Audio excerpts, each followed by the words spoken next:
departure of 4 as well. The duo orbited the Earth more than 2,700 times during their mission. Before his cosmonaut selection in 2018, Gorbanov worked as an engineer for a rocket space corporation and helped support cargo spacecraft launches from the Baikonur Cosmodrome in Kazakhstan. To prepare for upcoming events, Dragon is currently doing a couple of things autonomously. First, it's isolating the thermal control system fluid loops from the radiator.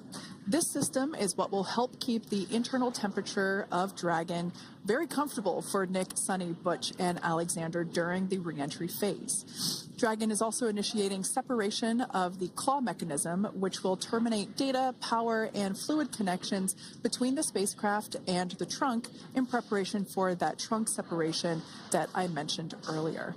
Now, as we saw before, we are hoping to get more views inside of the Dragon capsule. We will bring those, of course. We want to see more of our 4 crew members.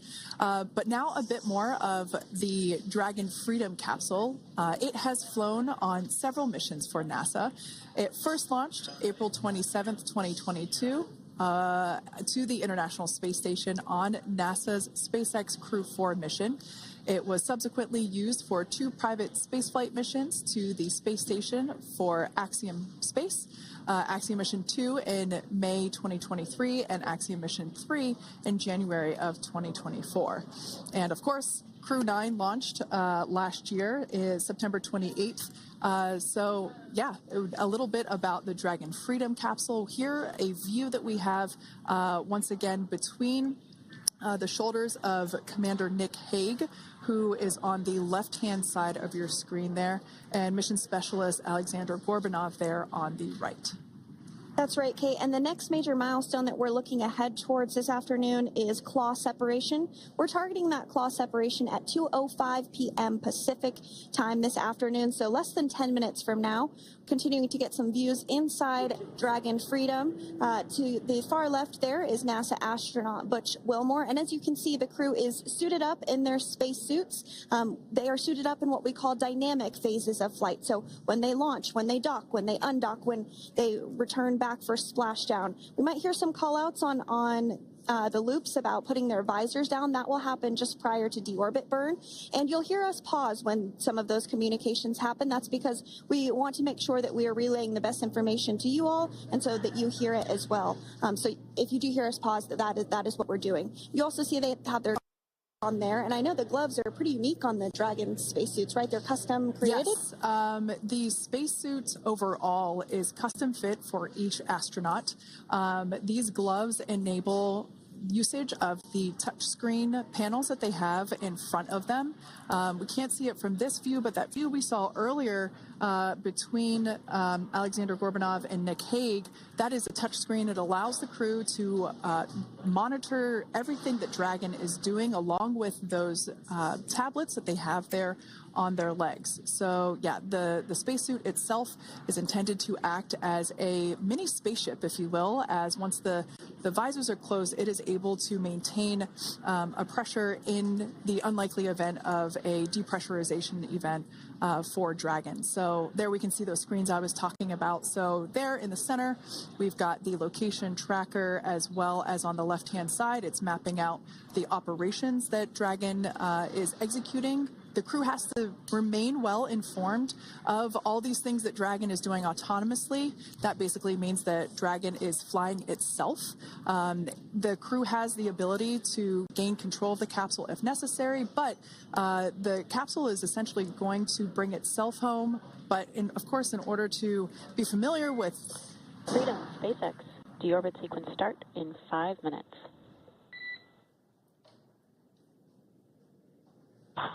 Freedom Cap.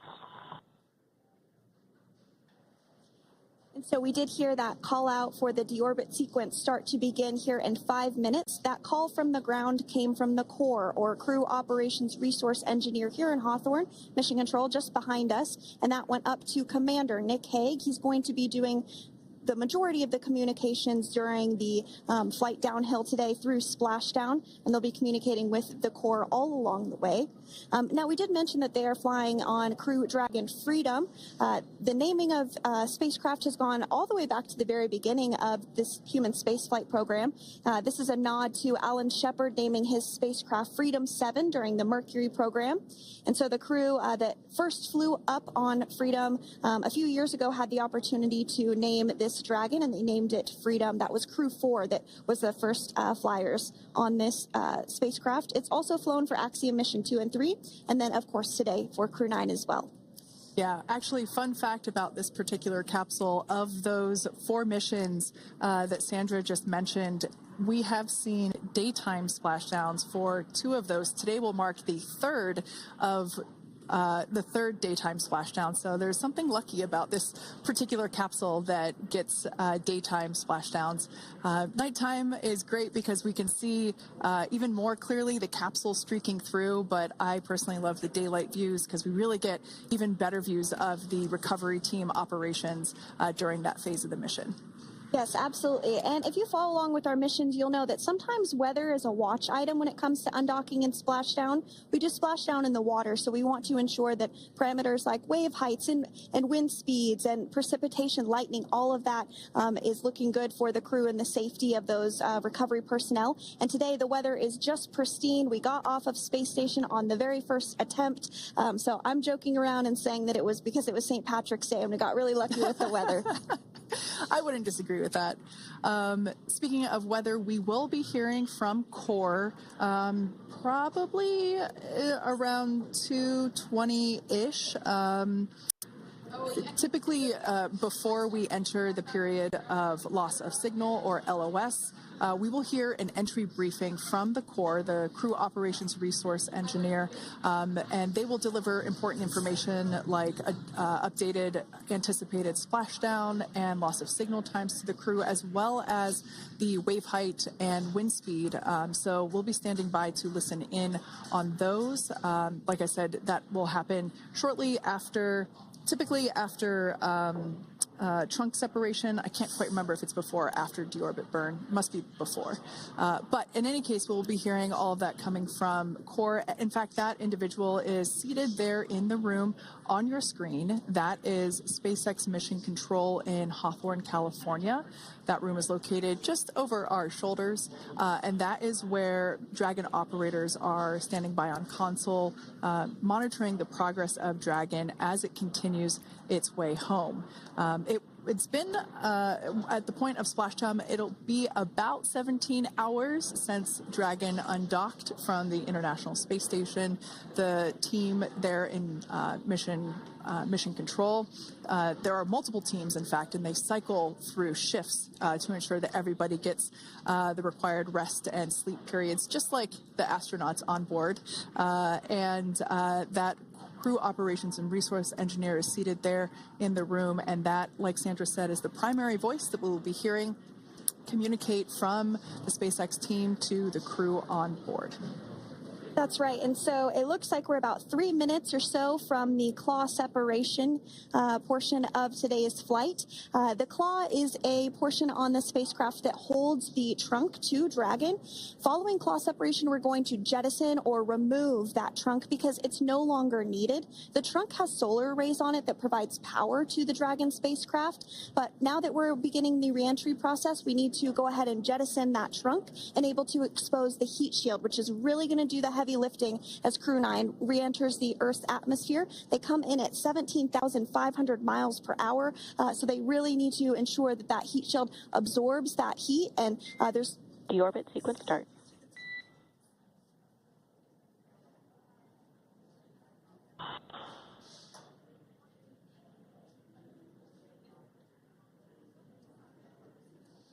And so we did just get communications there that the deorbit sequence start has begun.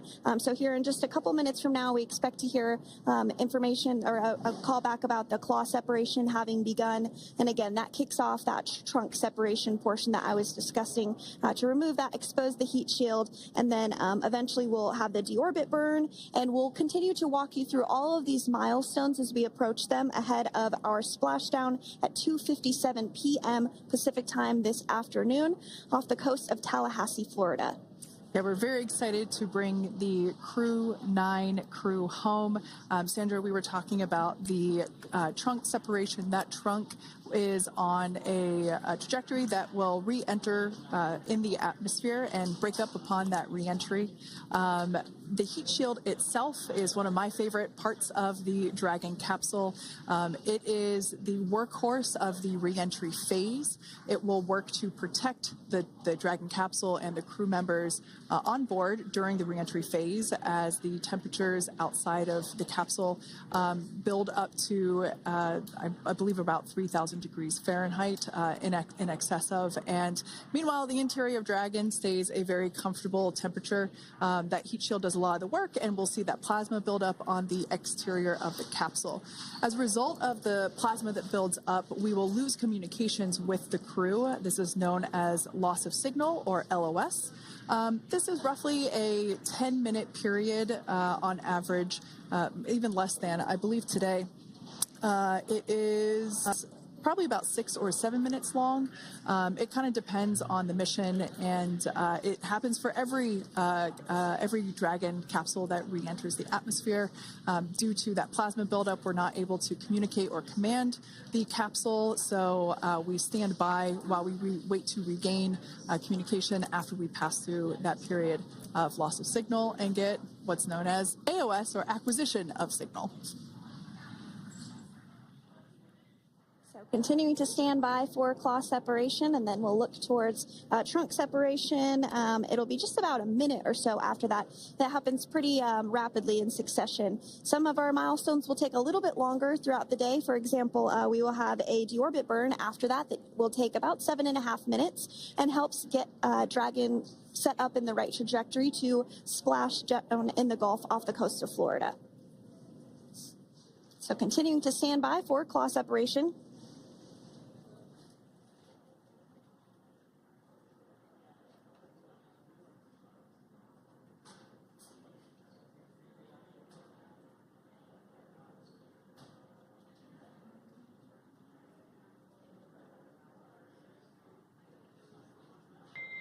Nominal trunk jettison. All right. Great news there. That trunk has been jettisoned from the Dragon capsule. So the claw was separated. That's the mechanism that connects the telemetry and power between the Dragon capsule and the trunk. In order to expose the heat shield underneath Dragon, we had to jettison that trunk, and so we just got confirmation that that has happened. So that is great news. Basically means that telemetry is looking good, and that the nitrox system is primed for cabin and suit cooling, and the heat shield, like I said, is now exposed and ready for atmospheric reentry. The trunk served its purpose by gathering energy from the sun through its solar cells and converting that to battery power. Since we separated the trunk, we can't generate any more new power, but we really don't need to since we're coming home and Dragon has enough battery power already stored. Now, up next, the final steps that Dragon will perform prior to reentry: the slew, or the maneuver to deorbit burn attitude, and then the deorbit burn itself. This deorbit burn is the last time that the forward Dracos, which are the 4 thrusters located on top of the spacecraft under the nose cone, it's the last time that they will ignite.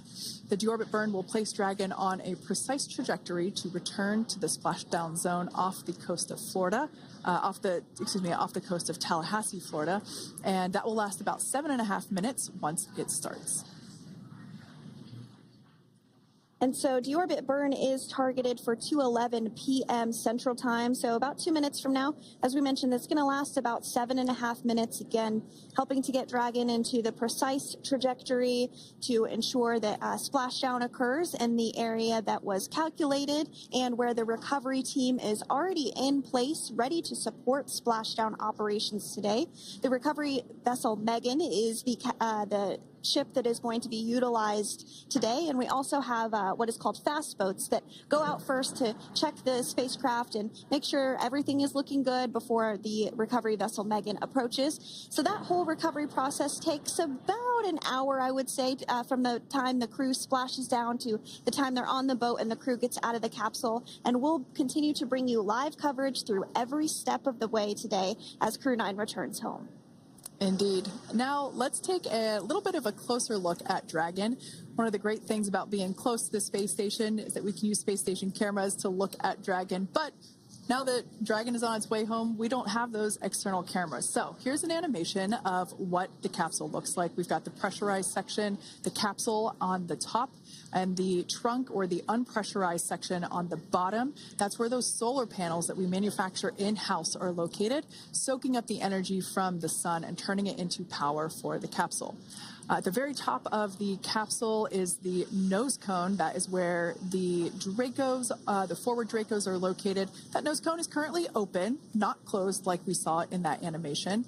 Once we get through the final maneuverings for the re-entry phase, we will close the nose cone capsule just before Dragon begins its atmospheric entry to protect that forward hatch there located along with those forward Dracos.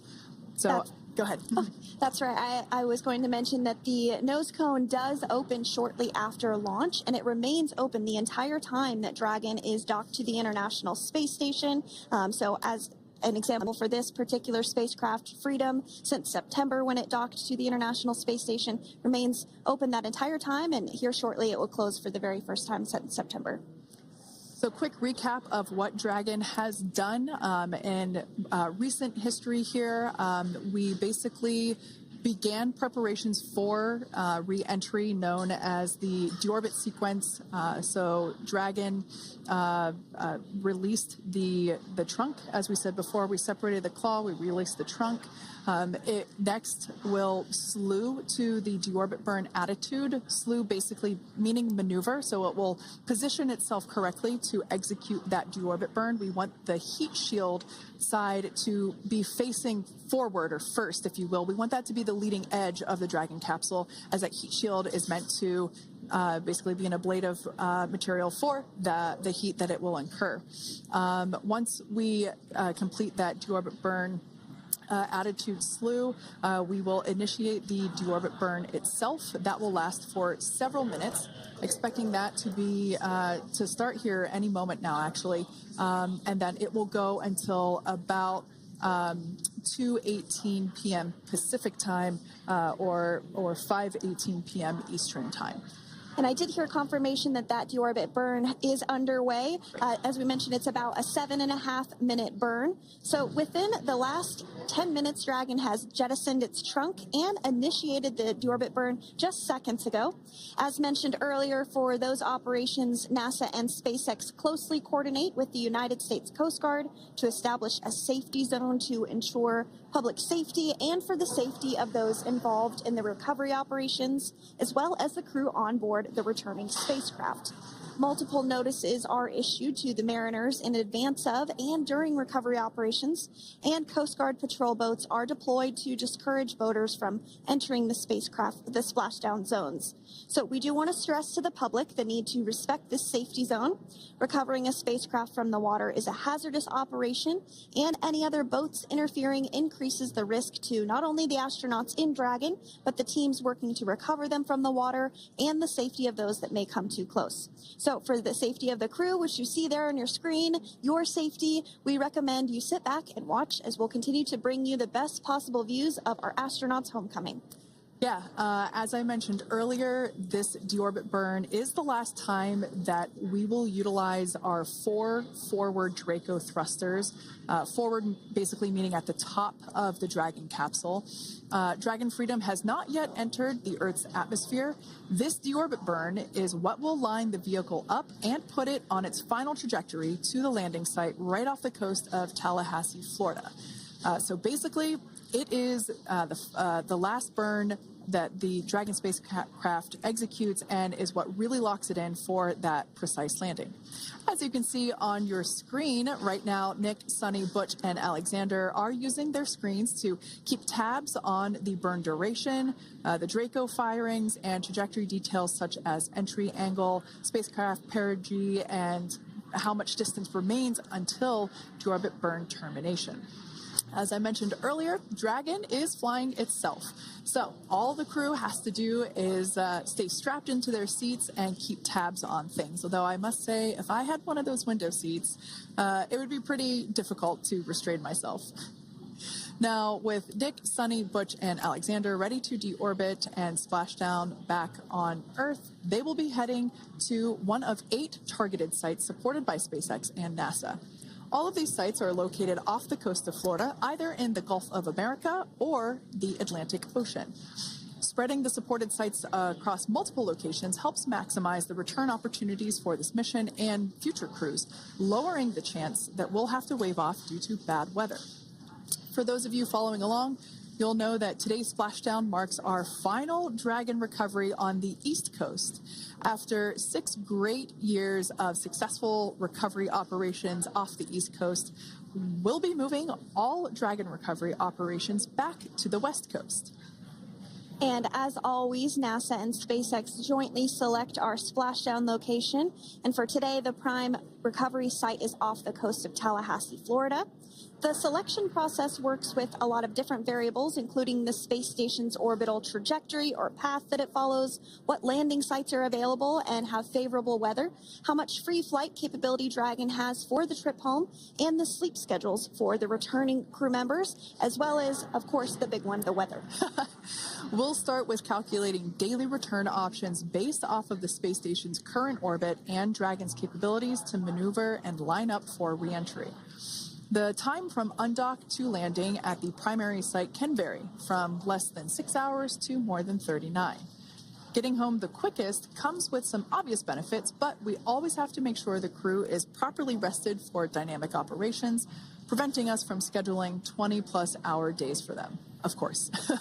Trajectory and ballistic experts provide the daily opportunities that would line up Dragon with the 7 landing zones and split them into what we call ascending and descending opportunities.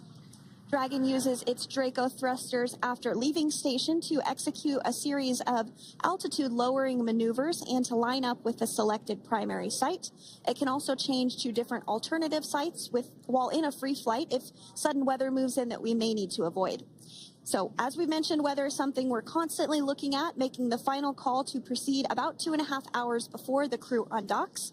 So, for the Crew 9 return, we looked at a number of weather items. Some of the obvious ones are no rain or a chance of lightning in the recovery zone, both for the safety of the crew inside Dragon and the recovery teams in the water. And we're also looking for wind speeds to be less than 15 feet per second, or about 10 miles per hour, and relatively calm seas so that we can safely execute recovery operations, which includes landing a helicopter on the recovery ship to fly Nick, Sunny, Butch, and Alexander back to Florida. Once Dragon began flying today, we had a number of additional checkpoints to either proceed towards the primary site, head to the alternate, or select a new zone based on real-time weather data. These checks happened all the way up until we were in the final hours before the deorbit burn, which has just about a minute or so left in it. And this is the last burn in the trip home that commits Dragon to re-entering the Earth's atmosphere. Now, we are currently waiting to conclude the deorbit burn. We've got less than a minute until that finishes. We will expect to hear a call out for nominal burn, which will confirm completion of that deorbit burn for Dragon Freedom. You can see images there from the touchscreen display panels that the crew utilizes in flight. We can see the visualization of exactly which one of the four forward Draco thrusters are firing. That's why you have kind of like a strobe effect there.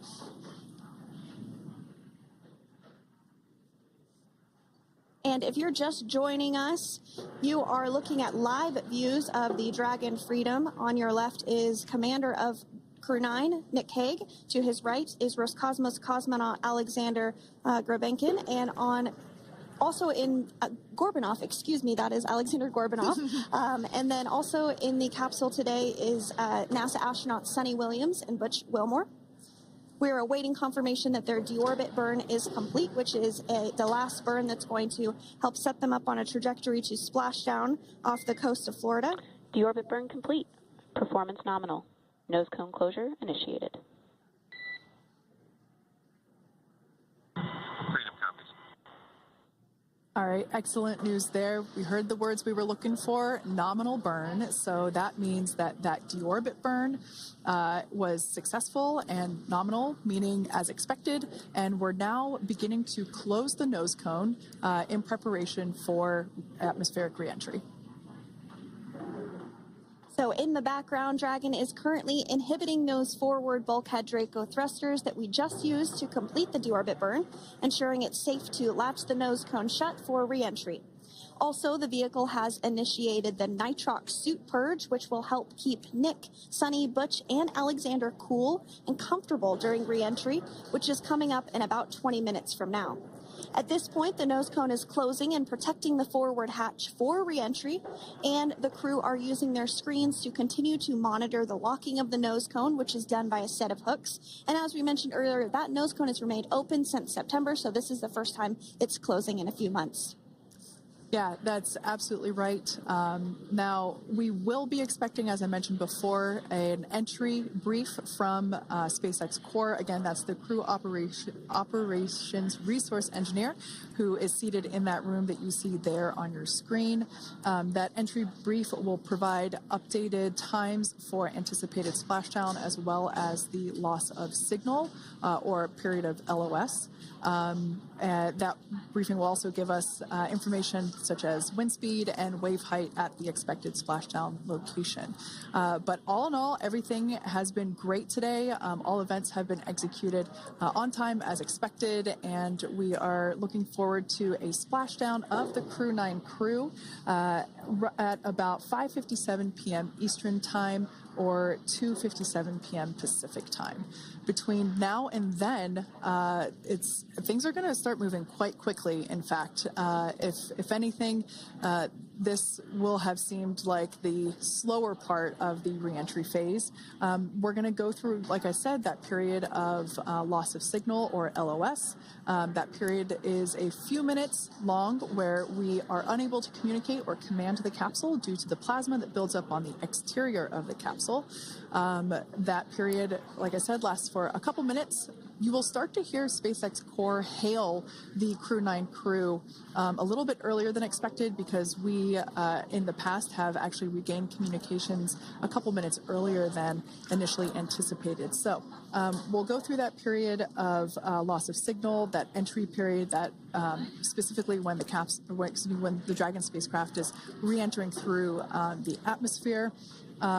Approximately at about 18,000 feet when the capsule is traveling at 350 miles per hour.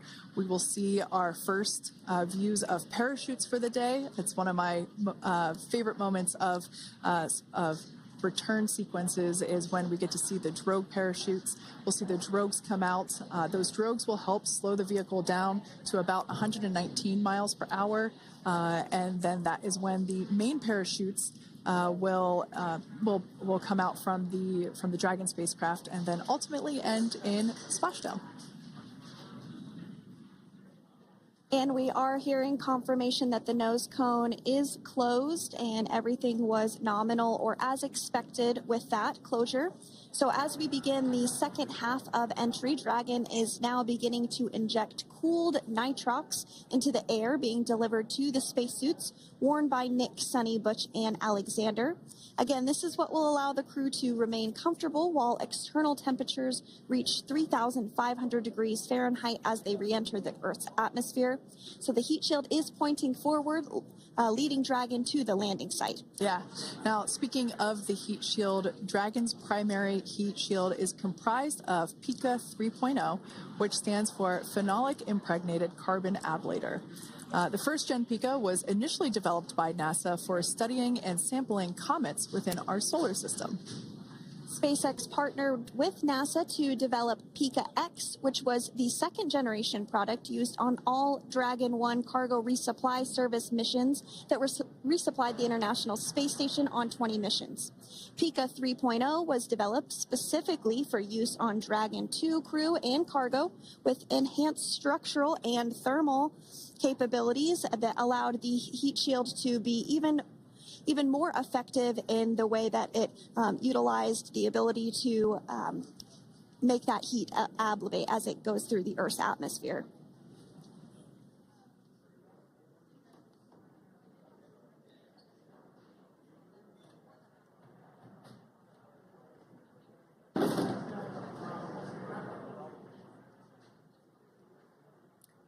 The remainder of Dragon is composed primarily of a SpaceX proprietary ablative material. It's another class of thermal protection which is lighter weight versus PICA and protects the underlying composite structure during reentry to ensure the structural capabilities are maintained.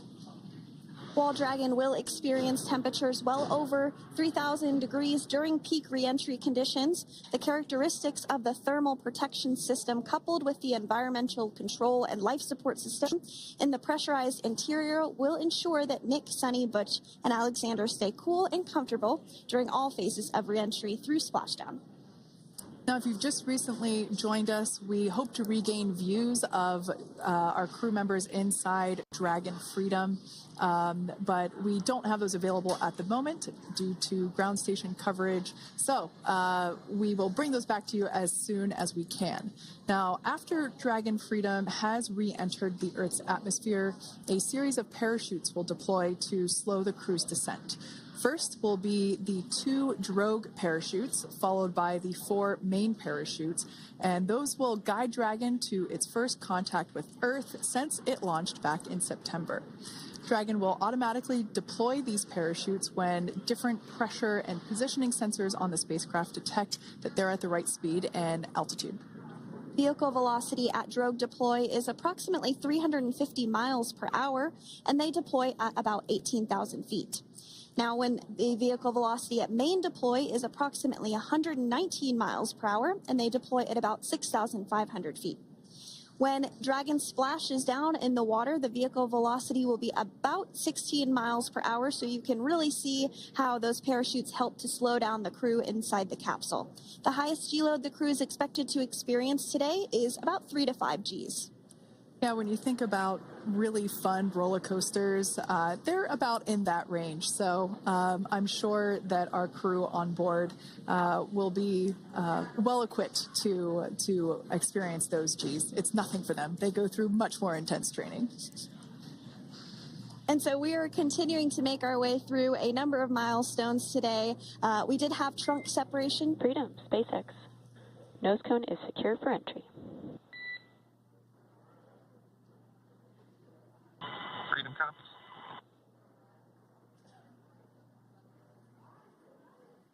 All right, great news there. That tells us that the final physical configuration change for Dragon is complete. We have closed that nose cone. This is the last physical change that Dragon undergoes prior to re-entering the Earth's atmosphere.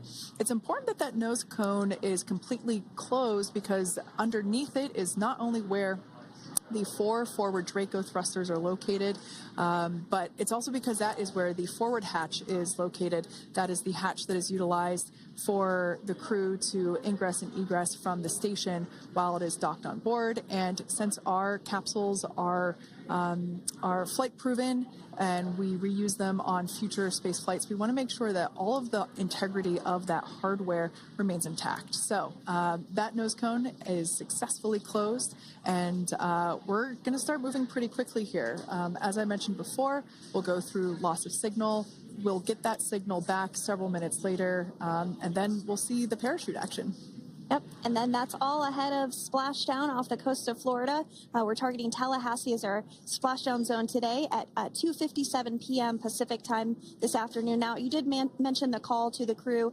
They'll do some additional calculations following that burn and potentially let us know if that splashdown time has changed at all. But right now, we are continuing to target 2:57 p.m.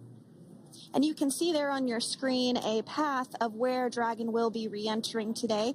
So if you are in the southern tip of Mexico, you might have the opportunity to see Dragon. Because it's a daytime splashdown, you probably won't have too great of views, but potentially you'll have the opportunity to get a glimpse of it there. Once again, Dragon operators, they're monitoring the progress of Dragon through this re-entry phase. That is SpaceX Mission Control, located here in Hawthorne, California. That is also where the crew operations and resource engineer is seated. That person is the voice that we have heard multiple times and will continue to hear as the primary point of contact to the crew on board Dragon Freedom. We will also hear the voice of Commander Nick Hague. Basically, after we hear the Corps communicate something, we will hear Nick Hague indicate that they copy, that they heard the message well, some sort of recognition that the message was received. And if you joined us yesterday for our coverage during the undocking, we were communicating through something that's called a big loop. We do that when we're in integrated operations with the International Freedom, SpaceX, for entry sequence. Report when ready to copy. Ready to copy. All right, I've got some updated times for you. Our comm blackout start time is 2144. Our comm blackout end time is 2151, and our splashdown time is the same per your displays, 2157.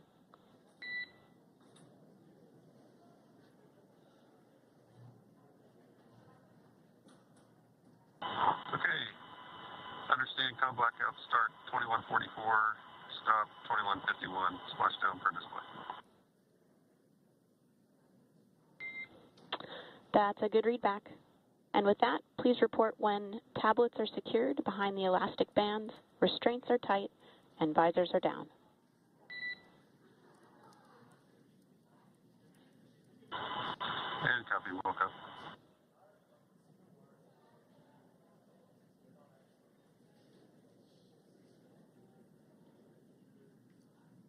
And with that communication from the Corps or Crew Operations Resource Engineer here in Hawthorne to Commander Nick Hague of Crew Dragon Freedom, we did hear that the loss of signal period is still at 2:44 p.m. Pacific, but we had a 1-minute adjustment to the acquisition of signal. That's going to now be at 2:51 p.m. Pacific time. However, our splashdown time remains the same at 2:57 p.m. Pacific time this afternoon off the coast of Tallahassee, Florida. So all good news there as Dragon continues to make its way home with the Crew 9 crew.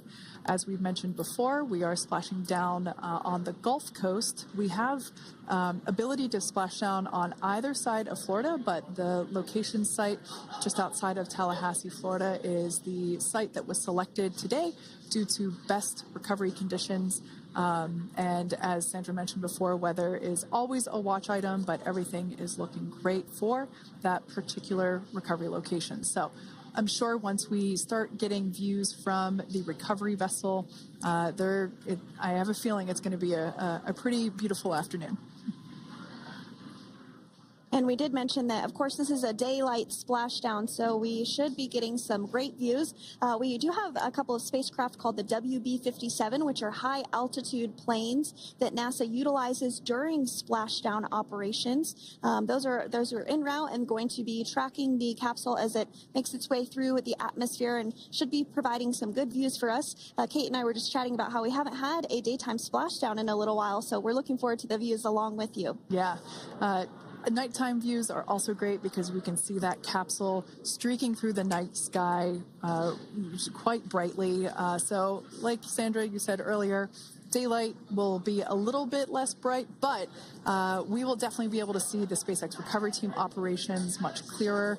I could also imagine it's probably a little bit easier for the team themselves to do their work in daytime than at nighttime. We'll see them rush in really quickly with a couple of fast boats as they begin the initial safety checks and sweeps of the Dragon capsule, while also retrieving the parachutes from the surface of the ocean. The recovery vessel, the main recovery vessel, will continue to make its way closer to the Dragon capsule. It is stationed a couple miles away from the actual recovery location, the splashdown location, for obvious safety purposes. So it takes a little while for that vessel to make its way over, but once it's closer, we'll have even better views of those recovery operations. And you may be wondering why sometimes we splash down in the daytime versus the nighttime.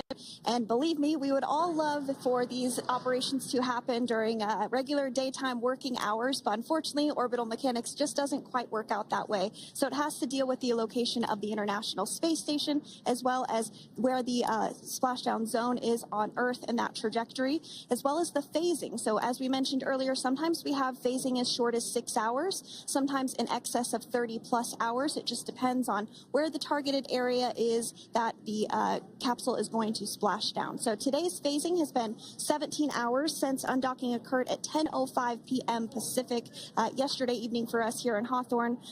Early wee hours for folks on the East Coast and other areas of the United States. Yeah, but regardless of whether it's daytime or nighttime, the SpaceX recovery team has trained and practiced and rehearsed for it all. So regardless of daylight, they are really efficient with those operations. And but like you said, Sandra, it has been a minute since we have seen a daytime splashdown on a NASA SpaceX crew mission. The last daytime recovery was on Crew 4, which was the debut flight for the capsule flying today, the spacecraft known as Dragon Freedom. And so, yeah, kind of a fun fact there in terms of the timing of that daylight splashdowns. Once again, standing by for more communication with the crew. The next event that we have coming up is the start of that period known as loss of signal. That is the period still expected at 2:44 p.m. Pacific time. This lasts for several minutes while the capsule is making its way through the Earth's atmosphere. The heat shield located at the bottom of the capsule really doing all the work at that point in time in terms of using the atmosphere to slow the capsule down from its orbital speeds of 17,500 miles per hour. Our tablets are secure, restraints are tight, and visors down. We are configured for entry. Freedom, I copied. Tablets are secured, restraints are tight, and visors down.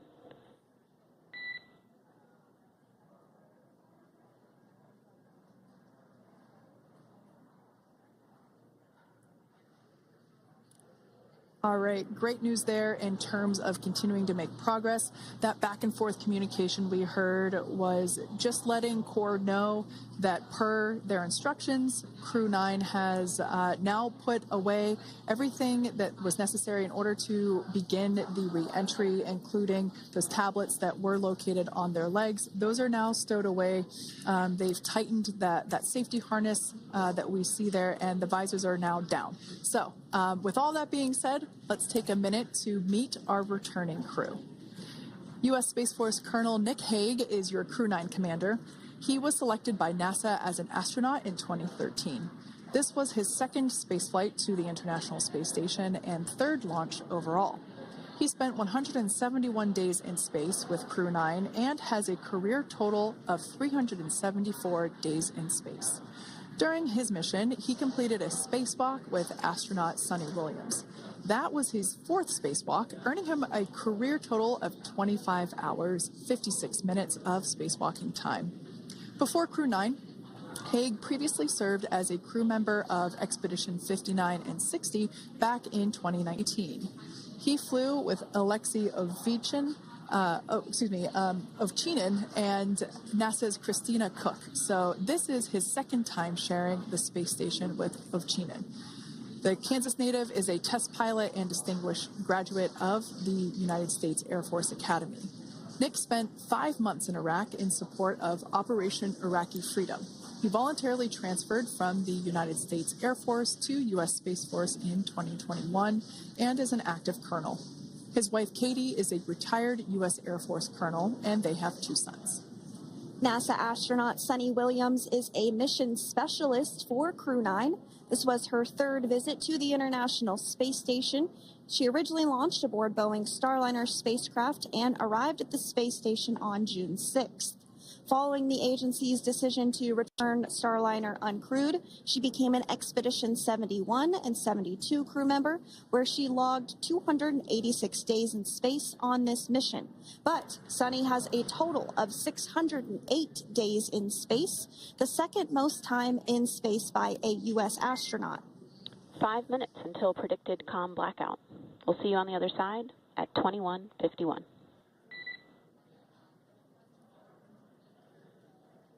(21:51). Talk to you soon. And with that call out from the crew operations resource engineer to Commander Nick Haig, letting them know that everything is looking good ahead of the loss of signal period. You will see the crew on the other side of the loss of signal period at 2:51 p.m. Pacific time this afternoon. Continuing on about Suni Williams, who has a total of 608 days in space, the second most time in space by a U.S. astronaut. Former NASA astronaut Peggy Whitson actually ranks first for the U.S. with 675 days in space. Suni conducted 2 spacewalks and has completed 9 over the course of her career for a total of 62 hours, 6 minutes of spacewalking time. She ranks 4th on the list of cumulative time spacewalking by a female astronaut, and she has flown on 4 different spacecraft types, including the Space Shuttle, Soyuz, Starliner, and now Dragon. Previously, she served on Expedition 14 and 15 in 2006 and 2007, and again with Expedition 32 and 33 in 2012. She's a retired U.S. Navy captain and is a proud graduate of the U.S. Naval Academy and was the first astronaut to run a marathon in space. Pretty awesome stuff. Now, NASA astronaut Butch Wilmore is also serving as a mission specialist today. This is his 3rd spaceflight and, just like Suni, logged 286 days in space. He conducted 1 spacewalk and completed 5 over the course of his career, earning him a total spacewalking time of 21 hours and 2 minutes. He's flown on 4 different spacecraft types throughout his career: the Space Shuttle, Soyuz, Starliner, and now Dragon. Previously, the Mount Juliet, Tennessee native served on STS-129 in 2009 and Expedition 41 and 42 from 2014 to 2015. Wilmore is also a retired captain in the U.S. Navy. Next up is Alexander Gorbunov, who is a 3rd mission specialist serving on today's mission. Crew 9 was his first space flight to the space station, earning him a total of 171 days in space over the course of his career. Gorbunov, along with Nick Haig, saw the arrival of 4 visiting vehicles and saw the departure of 4 as well. The duo orbited the Earth more than 2,700 times since September. Before his cosmonaut selection in 2018, Gorbunov worked as an engineer for a rocket space corporation and helped support cargo spacecraft launches from the Baikonur Cosmodrome in Kazakhstan.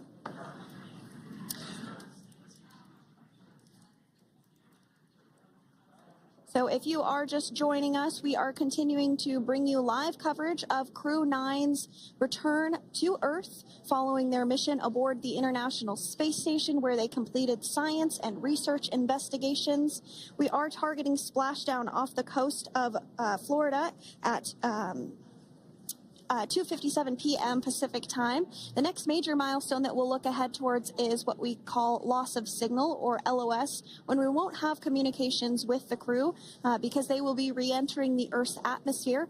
And during this process, there is plasma that builds up around that heat shield, so we are not able to communicate with the crew, but we are anticipating to regain communications with the crew at a short time from now at 2:51 p.m. Pacific time today. As we said before, everything continues to look good for the return of the Crew 9 team. We are about to go into that period of loss of signal. Once we get views of the crew inside the capsule, once again, we will be sure to bring those to you. But that period of time is when plasma is building up on the exterior of the capsule, generating heat in excess of 3,500 degrees Fahrenheit. So we are unable to communicate or command the spacecraft at that time. And that includes, unfortunately, video feeds as well. So as soon as we get the views back inside Dragon, we will bring those to you. But until then, we are going to stand by and continue to monitor the progress of Dragon. Like Sandra just said, we are anticipating the blackout period to begin at 2:51 p.m. Pacific time, 5:51 p.m. Eastern time. This will last for several minutes. It's not super exact, even though we are predicting acquisition of signal, or AOS, to come back at 5:51 p.m. Eastern time. In the past, we have regained communications sometimes a little bit earlier than that, so we'll probably start to hear Core begin to hail Crew Dragon a minute or two prior to that anticipated acquisition of signal. But right now, Nick, Sunny, Butch, and Alexander are seated in their seats inside Dragon Freedom. Their visors are down, and they have put away or stored the tablets they had located on their upper leg to monitor Dragon's progress. Now they will be utilizing the touchscreen displays, where the current operation and future operations will be displayed as they are able to monitor Dragon's progress continually. As I said before, Dragon is autonomous, meaning it is flying itself.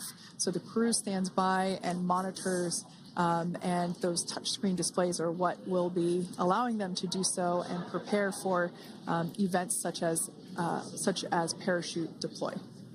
And while on board the International Space Station, Nick, Sunny, Butch, and Alexander contributed to over 900 hours of science and research investigations, which is really the key purpose of the International Space Station. Now, the International Space Station is celebrating a major milestone this year, where they will be celebrating 25 years of continuous human presence in November. So if you're younger than 25 years, you've never known a day where there hasn't been a human living and working aboard the International Space Station, contributing to key science and research investigations that impact our lives here on Earth. There's research being done on Parkinson's, on osteoporosis, on cancer research, and a variety of other studies. Additionally, the microgravity laboratory provides a jumping off point for us as we venture back to the moon and onto Mars through longer duration space flights. One such example that the crew worked on during this mission was an alternative exercise device. In microgravity, the crew has to exercise for about 2 hours a day because they're not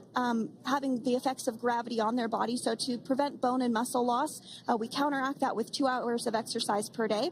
On board the International Space Station, they have 3 ways in which they can exercise. They have a bike, they have a treadmill, and they have a similar to a weightlifting machine that counteracts the microgravity environment. But a particular experiment that this crew tested out was a combination of all 3 of those in one smaller device, and this is really critical as we continue on to the moon, Mars, and beyond, because space is really important in spacecraft. So if we have something smaller that the crew might be able to utilize, that can potentially help us venture out even further into the solar system. So science is really the name of the game when it comes to the International Space Station. Some of the other science highlights that took place during this increment that are particularly interesting to me was we had the first wooden satellite that was deployed. This is a study to see if other materials might be more resourceful or renewable in space. So I'm really excited to see the results of that one as well. Additionally, we had a couple of spacewalks that took place to not only provide maintenance to the International Space Station, but also where we swabbed the outside of the space station near vents to see if any microbes that we all have microbes on us, to see if any of those could survive in the harsh environment of space, which again is very important for us to know and understand as we continue to the moon, Mars, and beyond. Very exciting stuff. Now, at this point, we have now entered the communications blackout period for the Dragon spacecraft. This lasts approximately 7 minutes due to plasma formation around the spacecraft itself. During this time, no vehicle telemetry is received by mission control or the recovery team, and no external commanding of the vehicle or voice communication is possible. But as a reminder, Dragon is designed to fly itself. During reentry, the vehicle will be slowing down from orbital velocity, which is approximately 17,500 miles per hour. The top temperature that Dragon will experience upon reentry is 3,500 degrees Fahrenheit.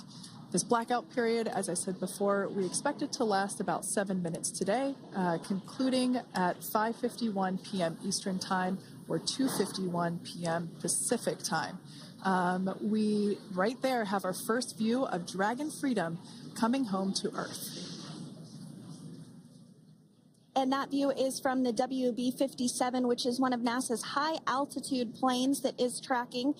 Now, because of the way that this camera is configured, it does look like it is dark, but it is indeed daytime, and you're beginning to see that plasma trail as Dragon re-enters the Earth's atmosphere. All of that is expected. We are anticipating an acquisition of signal around 2:51 p.m. Pacific Time, so just minutes from now, and you may hear the core begin to hail out or call Dragon for communications and see if we can potentially get communications with them a little bit earlier.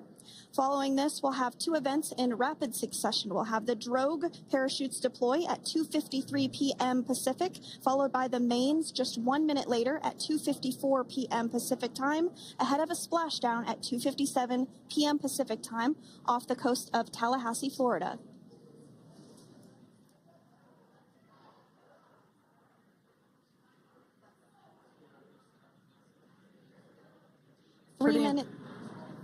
Pretty incredible views of the Dragon spacecraft making its way home back to planet Earth with the Crew 9 astronauts on board.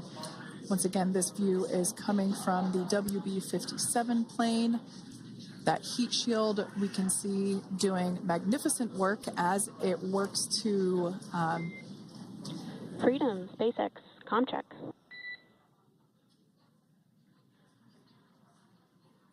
All right, we're going to start hearing the SpaceX Crew Operations Resource Engineer. SpaceX Freedom is with you. 4.16. Enjoying the ride. Copy that, Freedom.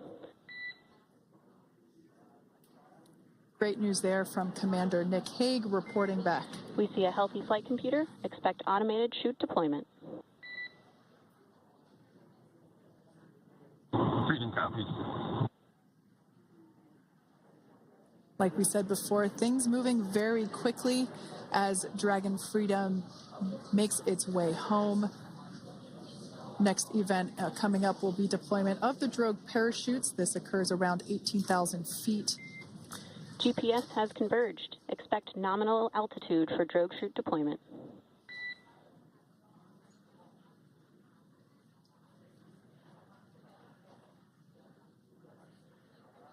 We're about 2 minutes away from deployment of those drogue parachutes.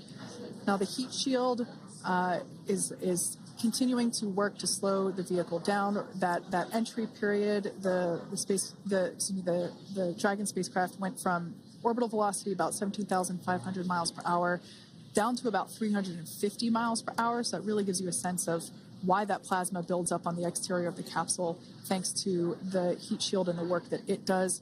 Those drogue parachutes will slow it down from 350 to about 119 miles per hour. We can see 15 kilometers. Brace for drogue window. We can see seat rotation happening inside the capsule. Great to get those first views of our crew members.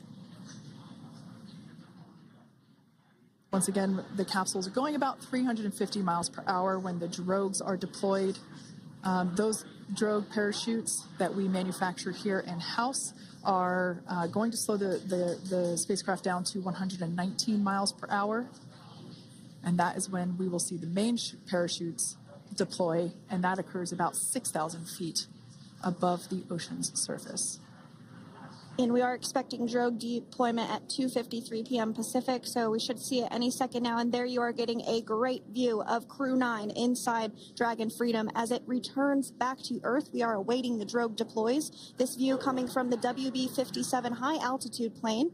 And there you see it on your screen, drogue deployment. Drogue descent rate nominal. You can hear the crowd here. Visual on 2 healthy drogues. The crowd here very excited as Dragon Freedom continues to make its way back to planet Earth.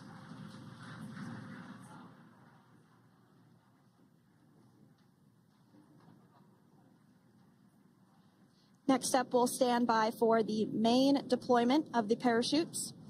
The mains are quite a bit larger. You'll be able to notice the difference on your screen once they deploy, and they continue to ensure that the Dragon spacecraft slows down even further.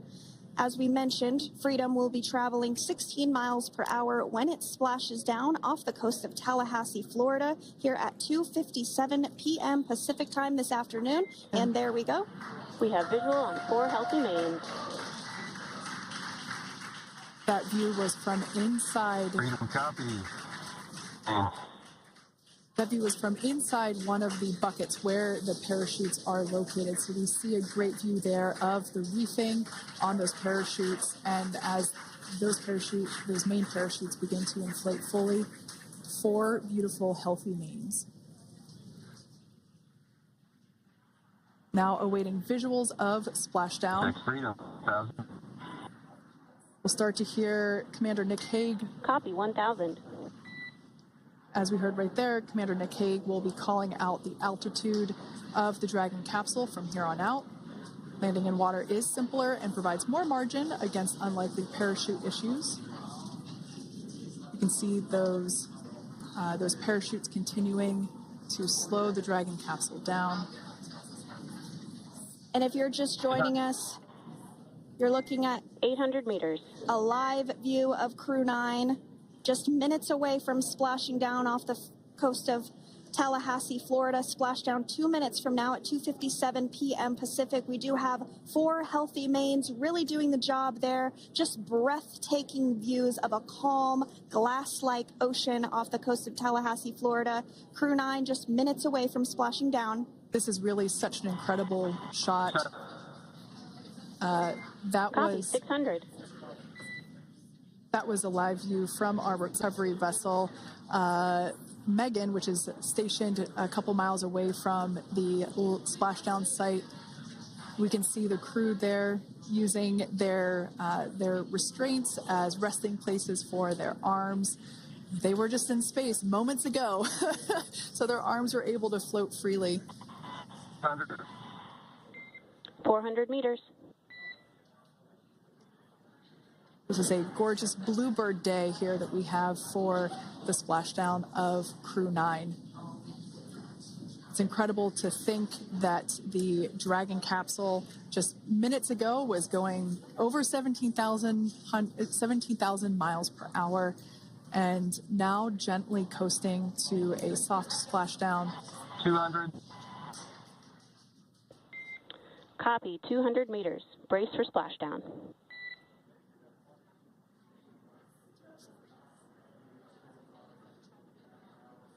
As you can see there on your screen, continuing to monitor progress of the Dragon spacecraft. And we're going to stand by for splashdown located in the Gulf of America off the coast of Tallahassee, Florida.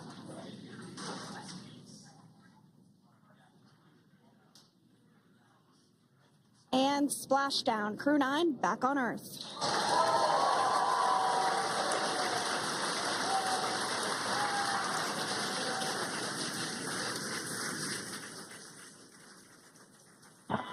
And SpaceX Freedom, splashdown.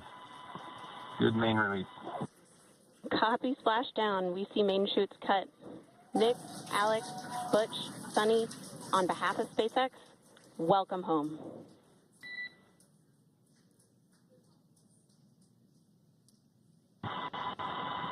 It is an amazing, what a ride. I see a capsule full of grins ear to ear.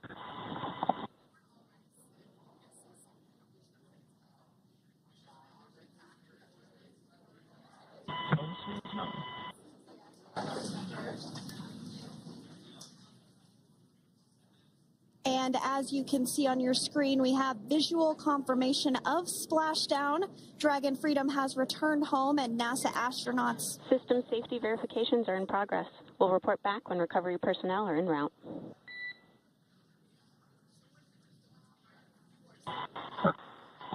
Understand. And, we're in section 2, 4.800 landing response.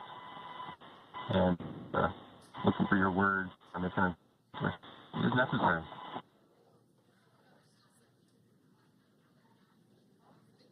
In the distance, we can see the recovery vessel making its way. Copy, you're in section 2 for the environmental assessment in 4.800. That is not necessary today. Understand. Raising visor. So we will continue to have communications between the Corps and Nick Hague, the commander of Crew Dragon Freedom, which just splashed down 2 minutes ago off the coast of Tallahassee, Florida. Dragon Freedom has returned home with NASA astronauts Nick Hague, Sunny Williams, Butch Wilmore, and Roscosmos cosmonaut Alexander Gorbunov. They're back on Earth after approximately 17 hours of a return journey from space. The SpaceX recovery ship and team have been waiting for Dragon's splashdown, and they will now make their way to the splashdown location. The teams have been ready and waiting about 3 nautical miles away, so it's going to take them about 30 minutes or so to make their way and to SpaceX Freedom. Pretty sure we're in stable 1. Copy, stable 1. We see the same. It's going to take about 30 minutes for the recovery team to make their way over to Nick, Sunny, Butch, and Alexander, who are still seated and secured inside that Dragon spacecraft there on your screen. Incredible views there of that thermal protection system, or TPS. That Dragon capsule was pristine, white color before it departed the station, and we can see how the reentry phase, the thermal protection system did its job. Now, if you're wondering what that hole, that like bucket area is, that is underneath the side hatch. That is where the main parachutes were stored. So when we saw the Dragon capsule docked at station, it looked very different. The panel that protects and covers the main parachutes, that was still intact, as well as the panels that enclose where the drogue parachutes are located. We can see those fast Freedom. boats. SpaceX is go for recovery personnel to approach. Expect personnel alongside in the next few minutes. Freedom copies.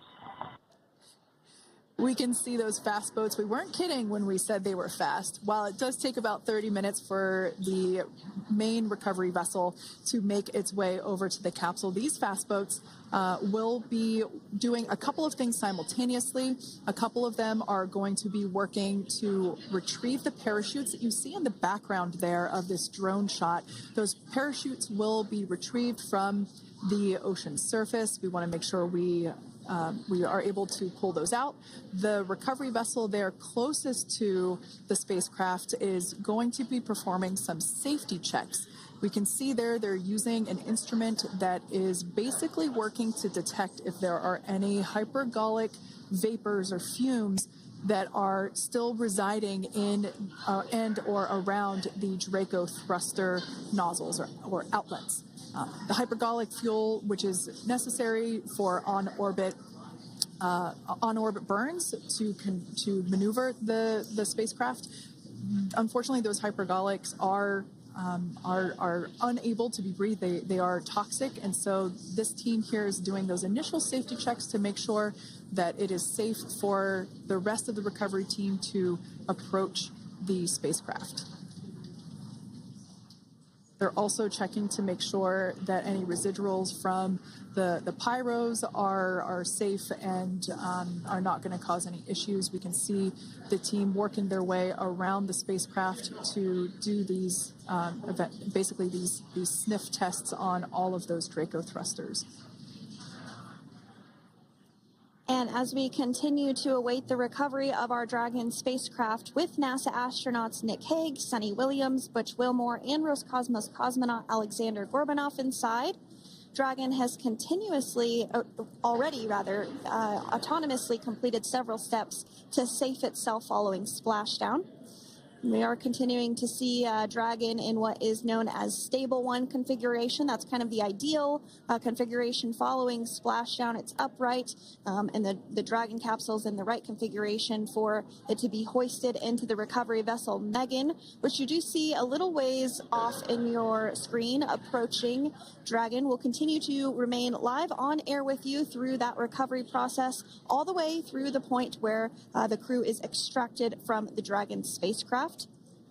Now, if you are just joining us, the mission has gone smoothly so far. Dragon successfully splashed down off the coast of Tallahassee, Florida at 2:57 p.m. Pacific, 5:57 p.m. Eastern Time this afternoon. Approximately 17 hours prior to splashdown, Dragon autonomously undocked from the International Space Station, completed a series of departure burns, jettisoned its trunk section, and performed its final burn, the deorbit burn. This placed the Dragon spacecraft on a trajectory toward Tallahassee, Florida. Dragon successfully re-entered the Earth's atmosphere, followed by deployment of its parachutes to slow the spacecraft down to a gentle splashdown. We're now going to follow the Freedom. Hypergol sweeps and unfired ordnance checks are nominal. Rigging is in progress. Approximately 25 minutes until capsule lift. Stand by for PMC with SpaceX flight surgeon.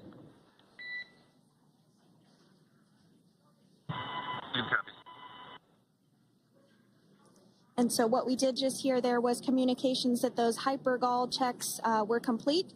They didn't find any of that upon those checks, so we'll continue to move through the timeline. Next up is a process called rigging, which you see happening right now on your screen. This is when a SpaceX recovery personnel actually works to climb aboard the capsule and work through procedures ahead of lifting onto the nest of the recovery vessel Megan. We heard it's going to be about 25 minutes or so until that lift actually takes place.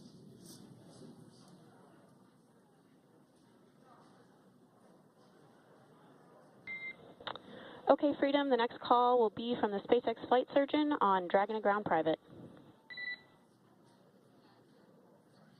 Understand. Thank you. callouts there indicating that the crew will have the opportunity to do a quick check-in with the SpaceX flight surgeon. This is standard procedure for every Dragon spacecraft when it returns to Earth. It's just an initial check-in, make sure everybody is doing okay. They will also have another check-in with the flight surgeon once they are on board that recovery vessel that you see there in the background.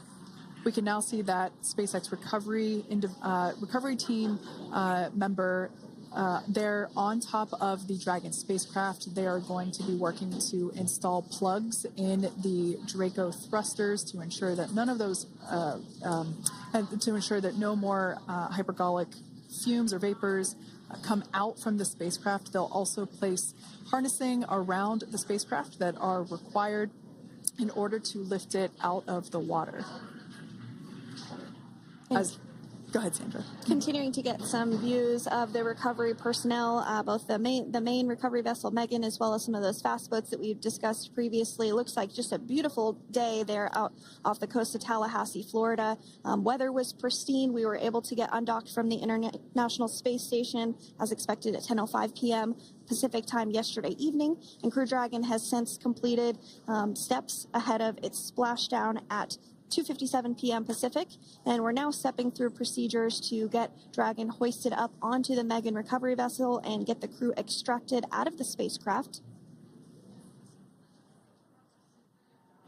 And you did see some of the parachutes that were near the spacecraft. Upon detection of landing, Dragon automatically releases those main parachutes to prevent wind from pulling the spacecraft.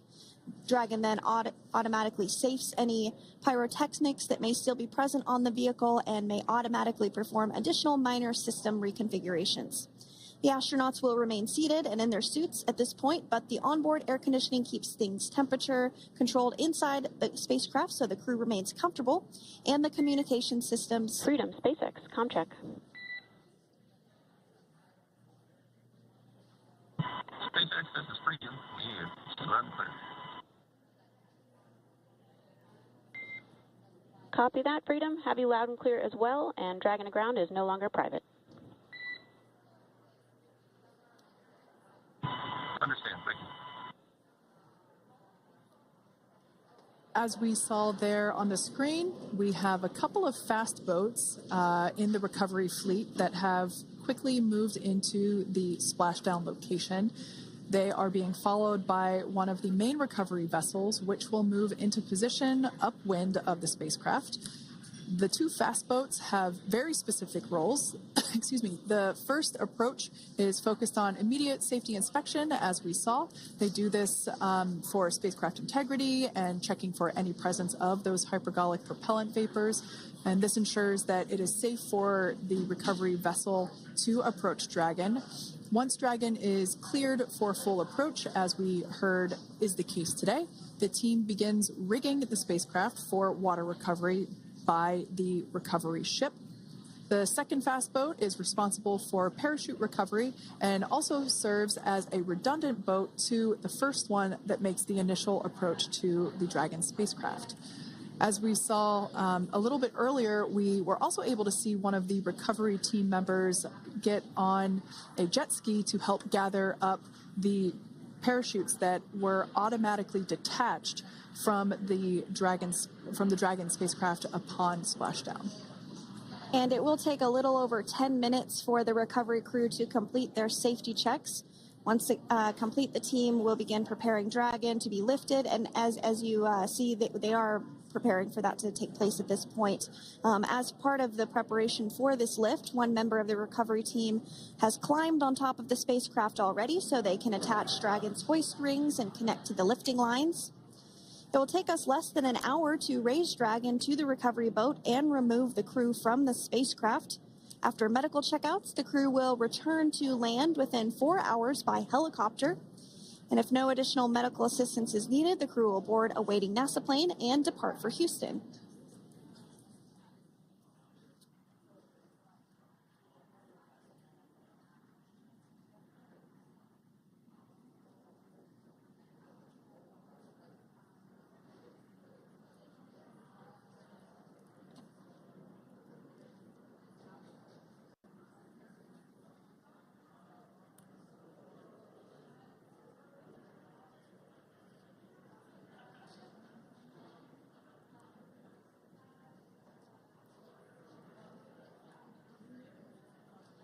And as we continue to await Dragon to be hoisted up onto the ship, we have a very special treat.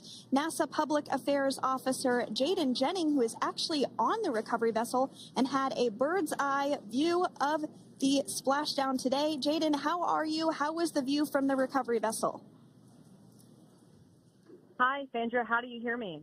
I've got you loud and clear, Jaden. It's so great to hear you.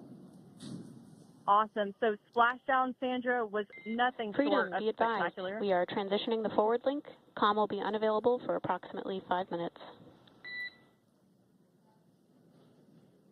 Freedom comes.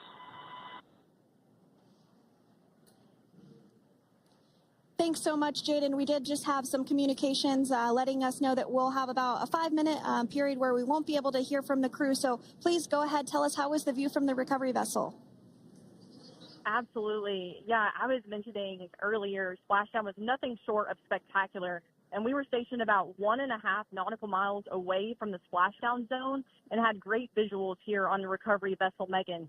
We actually saw a little of the smoke trail as the spacecraft was coming in, and then moments later we spotted those drogue chutes, and this was quickly followed by 4 healthy white and orange main parachutes. We then tracked Dragon all the way down as it slowly propelled into the ocean, and I think I speak for all of us on the ship when I say a new core memory was made today, and we are looking forward to having Crew 9 on board with us a little later. Jaden, that is amazing. Now, obviously, we are watching it here on camera, and the landing conditions look pretty good, but how was it from your perspective? What is the sea state out there?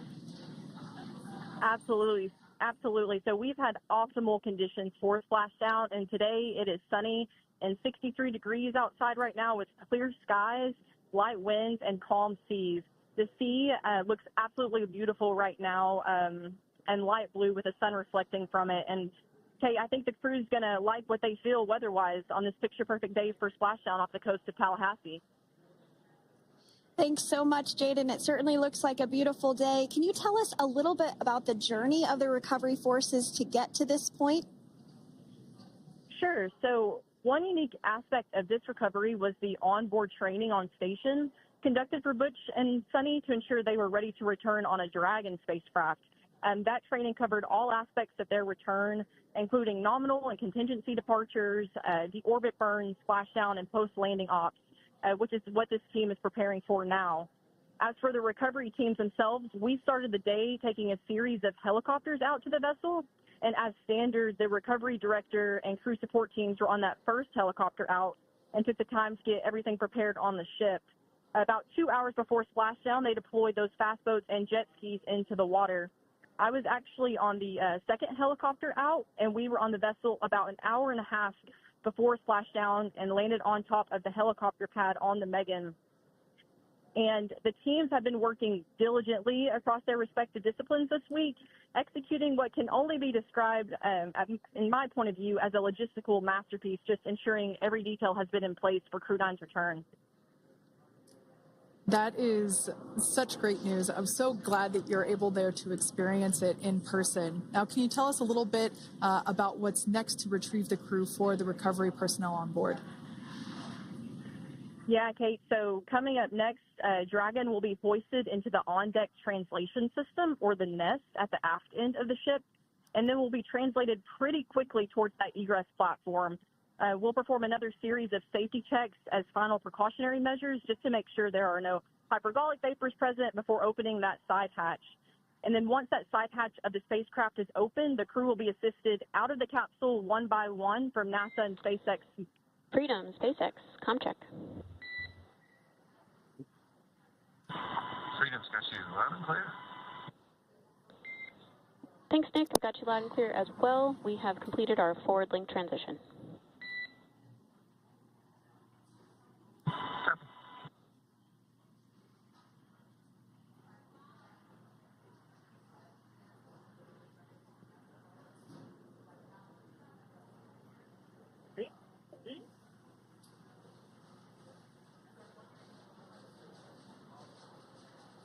And Jaden, if you did just want to go ahead and let us know what is next to retrieve the crew, we are continuing to get some great views on our screen, but I know you have an even better view yourself. Oh, yeah, Sandra, this view is absolutely unbeatable. So just to kind of finish off what I was saying is once that side hatch of the spacecraft is open, that crew will be assisted out of the capsule one by one from NASA and SpaceX medical personnel, where they will then head to the med bay. And after those medical checks, they will get on that first helicopter out and arrive at the airport, where they will then board a NASA plane and then head back to Houston, Texas at the Johnson Space Center to begin their post-flight period. And we're eager to see the Crew 9 astronauts back on Earth, and we'll keep you updated on every moment of this process. With that, I'll toss it back over to you guys in Hawthorne. Thank you so much. That was Jaden Jennings, NASA Public Affairs Officer, who watched Freedom splash down firsthand from the recovery vessel Megan. Thanks so much, Jaden. So we are continuing to get these great views on our screen here of Freedom. As we mentioned, it splashed down at 2:57 p.m. Pacific time off the coast of Tallahassee, Florida. The recovery personnel are continuing to step through procedures to hoist Dragon onto the recovery vessel Megan there, which is now coming into view. You can see just how close Megan is at this point, and that's that helicopter pad that Jaden was just discussing, where the crew will fly off of onto the coast of Florida, and then eventually they'll fly back to Houston.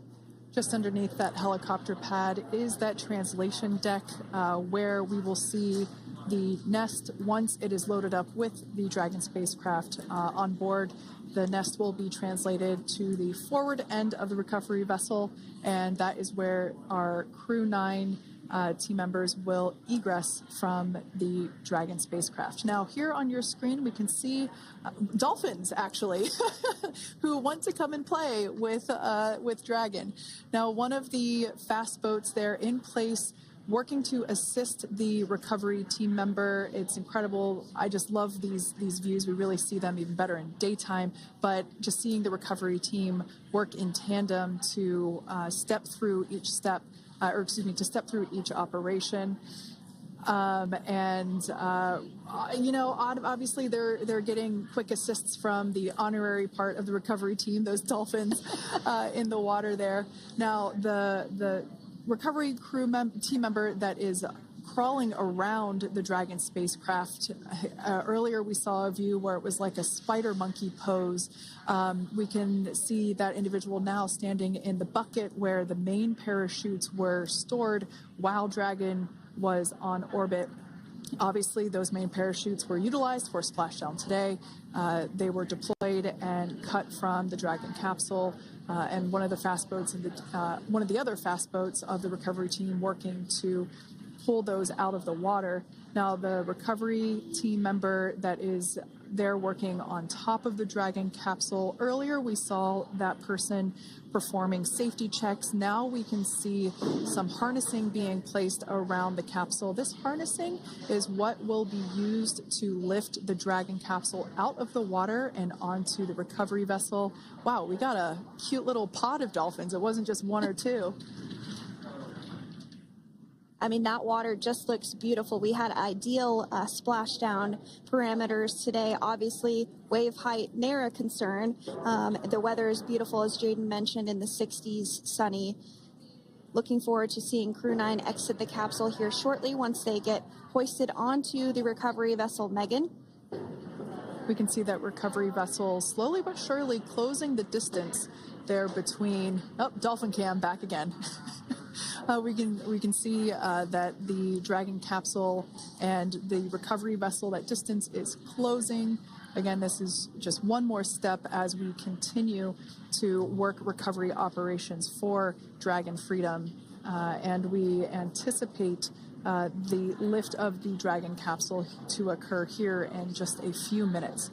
Now, once all of the rigging is on the capsule and it's hooked up to the recovery vessel, we will see the hydraulic arm, which is that kind of like bridge-like structure there at the aft end of the recovery vessel. We'll see that articulate backwards, and that's a good sign that we're getting even closer to pulling the capsule out of the water. It will then move forward, and the capsule will be placed inside of what you can see there is basically a basket. We call it the nest, Dragon nest, where that's where the capsule will be placed in order for it to be translated to the forward end of the vessel and for the astronauts to egress. And before that does take place, we'll have potentially views of the rigger go ahead and jump off of the spacecraft there. That typically occurs when the spacecraft is a little bit closer to the recovery vessel, and we usually get a really good view of that particular operation from one of the onboard cameras from the recovery vessel. That is an operation that I have a lot of respect and admiration for, that individual that does that.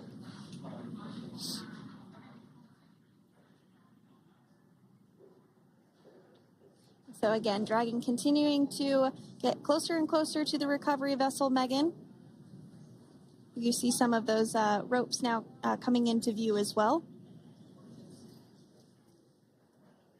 If you are just joining us, Crew 9 splashed down off the coast of Tallahassee, Florida at 2:57 p.m. Pacific time with NASA astronauts Nick Hague, Butch Wilmore, Sonny Williams, and Roscosmos cosmonaut Alexander Gorbanov.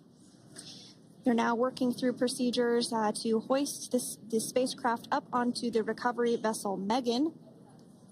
We just saw that hydraulic arm get lowered into the lifting position. That arm will be the mechanism that is utilized to lift Dragon up and out of the water and into the nest located there at the aft end of the recovery vessel. And the recovery vessel being used today is, as we mentioned multiple times, is named Megan, but that's actually after NASA astronaut Megan McArthur, who flew on Crew 2 a couple of years ago.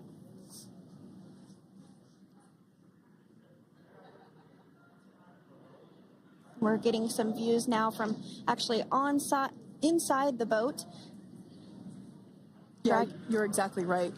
This view is straight down the recovery vessel. That platform that was closest to the camera, that is the egress platform. Freedom, rigging is almost complete. Approximately 5 minutes until capsule lift. Great news there from SpaceX Core.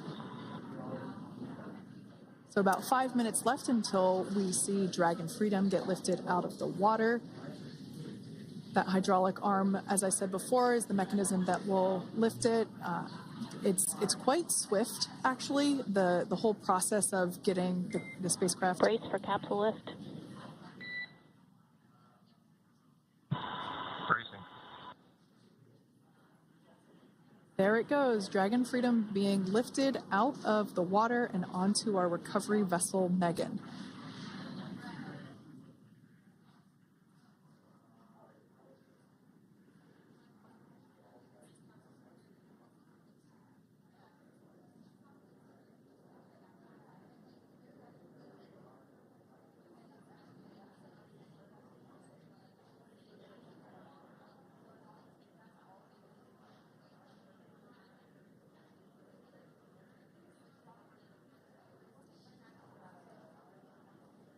So once securely on... Welcome aboard the recovery vessel. Recovery personnel are completing final checks and stand by for translation to the egress platform. Freedom copies. Great news there, letting us know that Dragon Freedom has been successfully recovered from the water's surface. If you've just joined us, we had an on-time splashdown at 5:57 p.m. Eastern Time, and we can now see that the water recovery operations are continuing to progress. The nest where the Dragon spacecraft is located is going to get moved forward. This will happen after one of the recovery crew members does some checks, and we'll also see some hosing. Obviously, the spacecraft splashed down in salt water. Salt water is corrosive, and we want to try and rinse out as much of the salt water as possible to reduce that corrosion on the metallic structures. So we can see some guidance there being provided, really steering the spacecraft properly into the Dragon's nest. And it's been 30 minutes since Dragon splashed down, and as you can see there, the spacecraft is already on board the recovery vessel Megan. Things continuing to move very smoothly today throughout the entire operations from the deorbit burn up until this point as well. And Freedom, it looks like the positioning wasn't quite right, so they are working on repositioning the capsule in the nest now. Okay, copy that. Thanks. And with that, the team is just going to adjust the Dragon spacecraft a bit so that it's in the right position ahead of translating up a little bit closer ahead of the side hatch. So the team is now going to step through the procedures to ensure that that takes place. While Dragon does fly itself autonomously, it clearly is unable to park itself autonomously. We want to make sure that the Dragon capsule is properly seated there in that nest.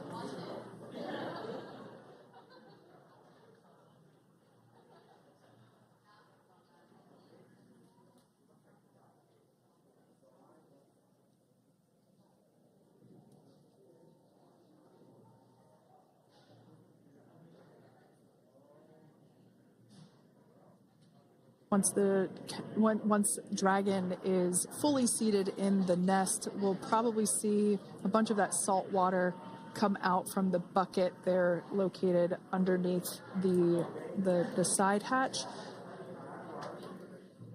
See some salt water splash out. As I mentioned before, one of the recovery team members will begin hosing down the exterior of the spacecraft.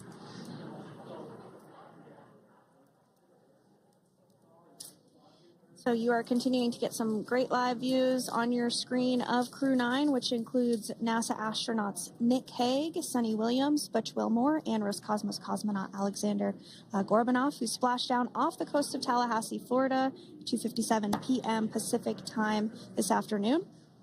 Now working to get that spacecraft situated in the nest. Just making some final adjustments and tweaks to ensure that it's nice and secure.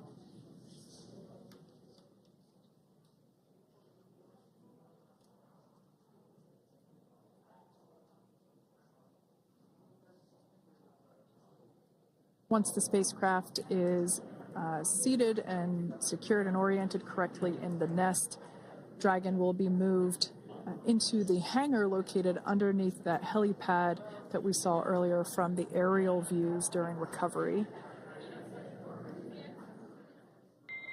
All right, Freedom, looks like you are settled into the nest now. Team is working through hypergol sweeps. Copy.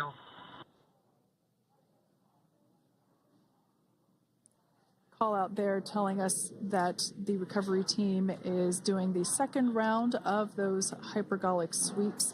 This helps ensure that everyone, all the recovery team members that are located basically right where this camera is located on, towards the forward end of the recovery vessel, that they will all be safe once the spacecraft is translated forward. So we're just doing some additional steps to make sure that the hypergolic propellant that is utilized for maneuvering the Dragon capsule while on orbit, making sure that none of those vapors are still present on the exterior of the capsule.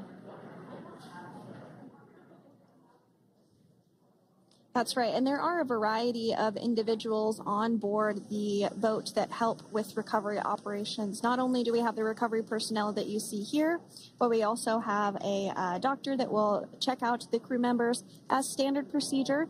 As with any spacecraft that is returning from space, we always perform a medical check with the crew. So you will see the crew come out of the capsule and be placed on stretchers, just like with the Soyuz landing and with all of our Dragon splashdowns. That is the nominal procedure.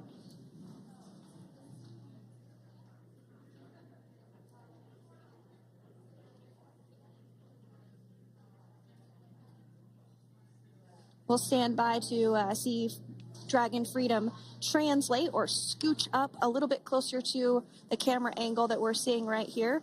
And then teams will step through procedures to get that side hatch opened. You see it right in the dead of center of your screen there. It's kind of that rectangular shape. It has not been opened since Crew 9, which include Nick Hague and Alexander Gorbanov, launched back in September from the Kennedy Space Center in Florida. So that will be the very first time that hatch is opened. Once docked to the International Space Station, crew enter through the top hatch, which was where the nose cone is now closed. That's the hatch that they actually utilize to go ahead and get inside the International Space Station.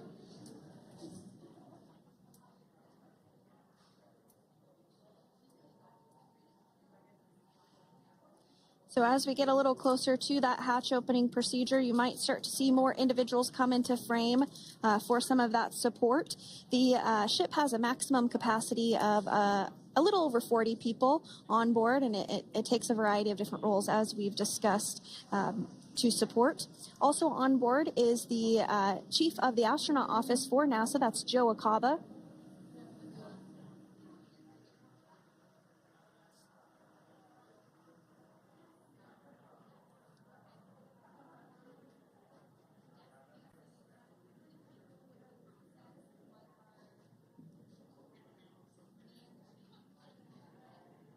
Now, while we are standing by for translation of the Dragon spacecraft to the platform there, the recovery platform that we see in the foreground, it is important to note that Nick, Sunny, Butch, and Alexander will be getting assistance from the recovery teams while exiting the spacecraft.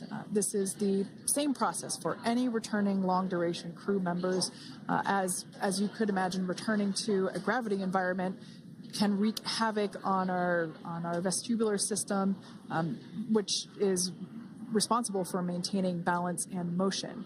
Of course, safety is our number one priority with this operation, so we'll see the crew members helped out of the spacecraft one by one, and they will be assisted the few feet to the medical quarters aboard the boat. And on board Dragon are three veteran space flyers. That includes Nick Hague, the commander, as well as Butch Wilmore and Sonny Williams. Alexander Gorbunov is completing his very first space flight on this mission, and he completed 171 days in space along with Nick Hague.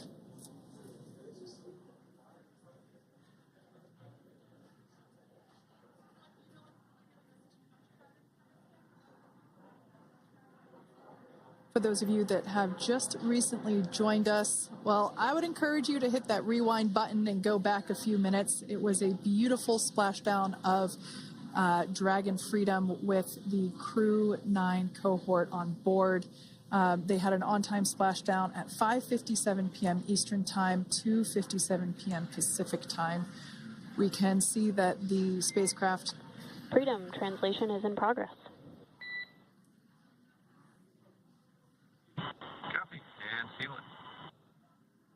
We can see that spacecraft was successfully recovered from the ocean surface and is now being washed with fresh water, as obviously they splashed down in salt water, so we're trying to rinse off as much of that salt water as possible. And we can see the spacecraft continuing to move closer and closer to that recovery deck. Freedom, the crew is working on side hatch opening now. Expect hatch open in about 2 minutes. Okay, copy that. And Kira, just wanted to say that you guys, you and the team did an awesome job, both uphill and downhill. Just really, really impressed. Thank you. Thanks, Nick. It's been an honor. This is a pretty exciting moment coming up. We are working to open the side hatch. One thing that may not be obvious from, just looking at the spacecraft here is that this side hatch that we're about to open, the last time it was open was when this spacecraft was at the launch pad. This side hatch is what is used for initial capsule ingress and final capsule egress, but all comings and goings from the spacecraft while it is on board the space station are from the forward hatch, which is located at the top of the spacecraft under that nose cone. So this is a pretty exciting moment because it will be the crew's first breath of fresh air since boarding their ships at the start of their journeys last year. And the very first person that will have the opportunity to say hello to the crew once that hatch is open is a SpaceX medical recovery personnel representative. Then we'll see procedures take place to remove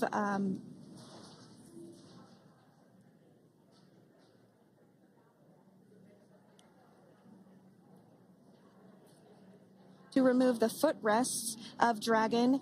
That will just help the recovery personnel get a little bit more room to access the crew and help get them out of the spacecraft. Yeah, you're absolutely right. Safety is, once again, top priority here, and removing those footrests from all 4 seats will be helpful as a recovery, as a SpaceX recovery team member will actually go into the capsule, into Dragon Freedom to help the crew members unbuckle and stand up, and essentially we'll also see a fun little slide be put in place to help the crew members exit the spacecraft safely. So yeah, we're going to remove all 4 of those footrests to basically give a little bit more working room inside the spacecraft. That's right, and we did hear the go for that hatch opening, so we're just a couple minutes away from being able to see that, and then we might be able to get the chance to see a couple of views inside of the Dragon and see the crew following their splashdown. Now, opening that side hatch isn't quite like opening, the door to your car. We have to depress the seal around the side hatch, as well as, we'll now see them open that side hatch up.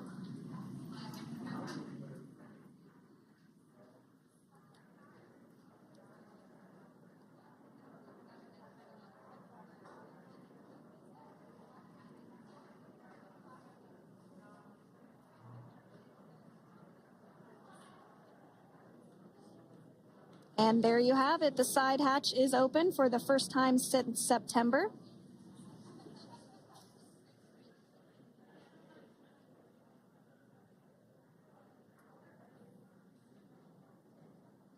We can see some of the protective equipment there that was brought into frame that will help protect the edge of the side hatch, one, from any potential damage. Oh, we can see the recovery crew member there taking photos of the side hatch seal. This is part of the standard operation for recovery.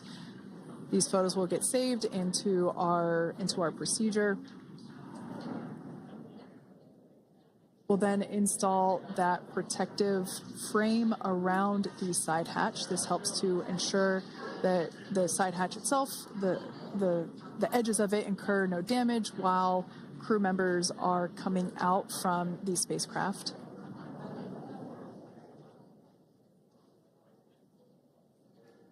If you missed it, there was also a recovery team member that went inside. So there are now 5 people on board the Dragon spacecraft.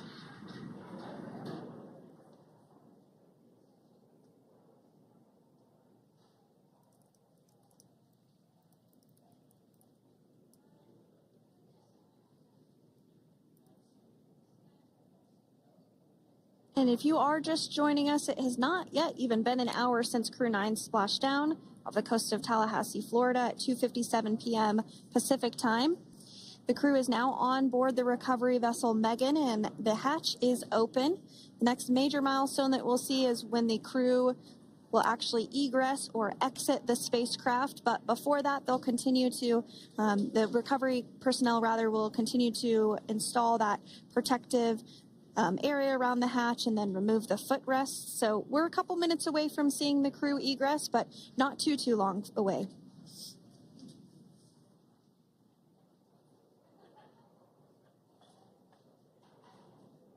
We'll probably see those footrests being handed out here in the near future, as I mentioned before. Oh, of course, we got to get a well-documented photo of the moment. Although we can't see it from here, I'm pretty sure there are 4 smiles on board right now. And we did hear that report out from the commander, Nick Hague, following splashdown, that there were four smiles as far as he could see. Yeah, capsule full of grins. Now, generally speaking, and there we do see Crew 9, some happy waves, smiles all around back on Earth.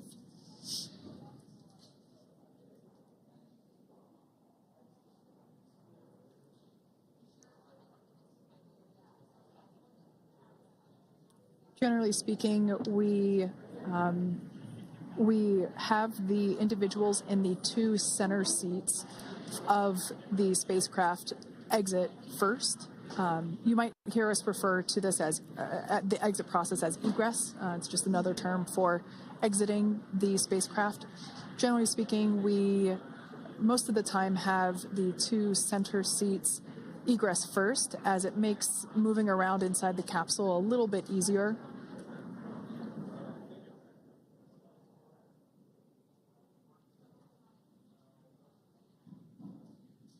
We can see the tablets that were previously located on the upper leg of the crew members. We can see those being handed out to the recovery team. Those were taken off prior to the entry phase, to spacecraft reentry. Those had to be stored and secured prior to dynamic operations.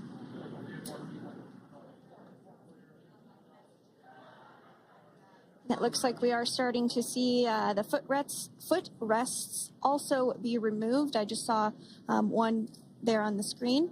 There are 4, of course, 1 for each crew member.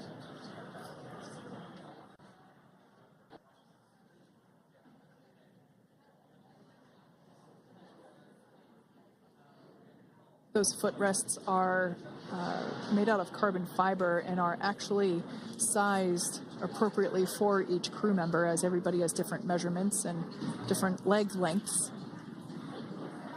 Same goes for the armrests and the bucket length of each seat. We size those appropriately for the crew members and to ensure their comfort and safety.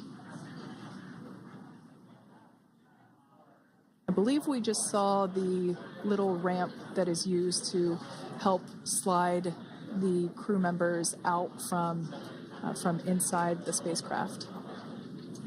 And once the crew does exit Dragon Freedom, they will be placed on to a structure to go to a medical bay for medical checkouts. This is standard procedure for all Dragon spacecraft flights that splashdown crewed, as well as for our Soyuz spacecraft that land in Kazakhstan.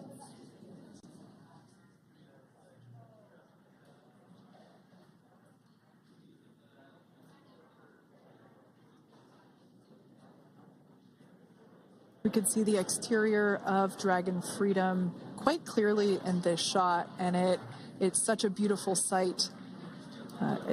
I personally prefer the capsule when it has some of that charring from atmospheric reentry. It is the signature sign of a capsule that has returned to Earth.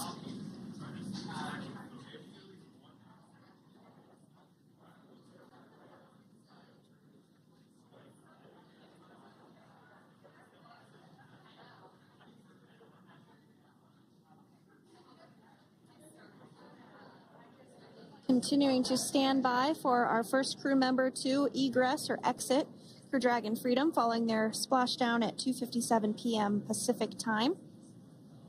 Dragon undocked from the International Space Station at 10:05 p.m. Pacific just yesterday, so it was about 17 hours of phasing.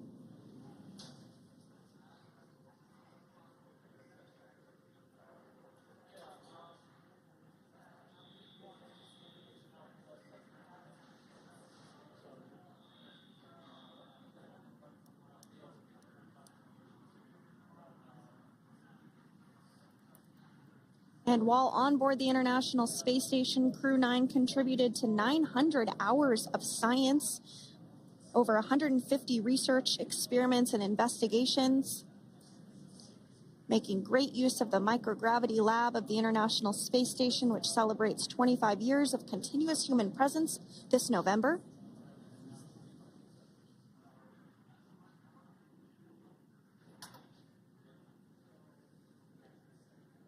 Looks like we're about to get our first crew member here upon egress of the Dragon spacecraft.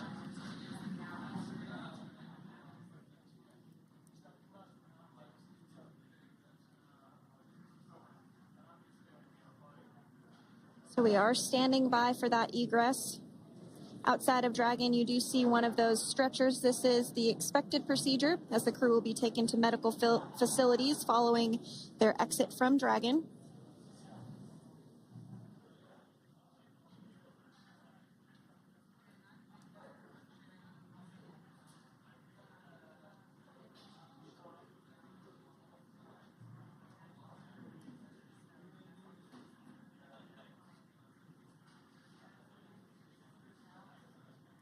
We can see folks on board clapping as our first crew member.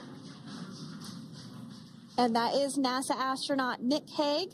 commander of Crew 9, now out of Crew Dragon Freedom. Some smiles, thumbs up, and a wave. Can't get any better than that. Yeah, that is one happy camper, that's for sure.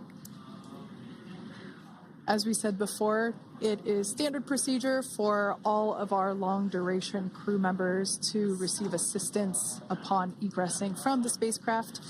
We basically help them move off of the recovery deck and into the private medical quarters for their initial consultation with the SpaceX flight surgeon. So we'll see that take place for all 4 of our crew members today.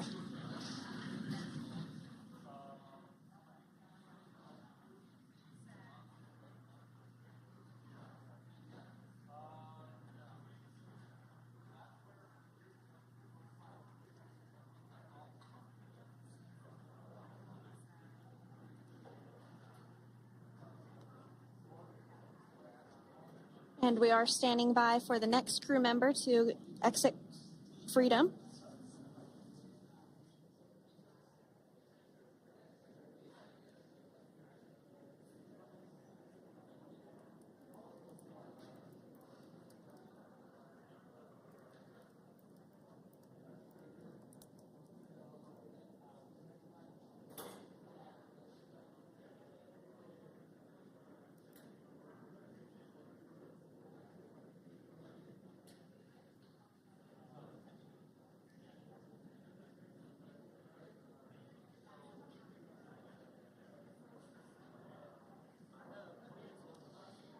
Next up, out of the capsule, we expect Roscosmos cosmonaut Alexander Gorbanov.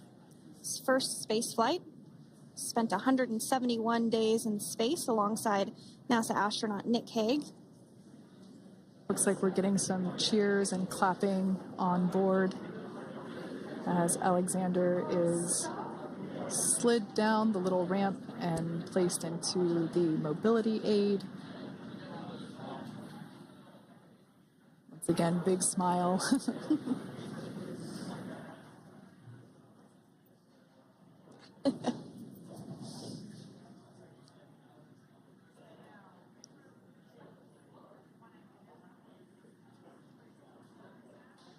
Now, the 2 crew members remaining in Dragon are NASA astronauts Sonny Williams and Butch Wilmore. They completed 286 days in space. One of the remaining footrests being removed from the Dragon spacecraft.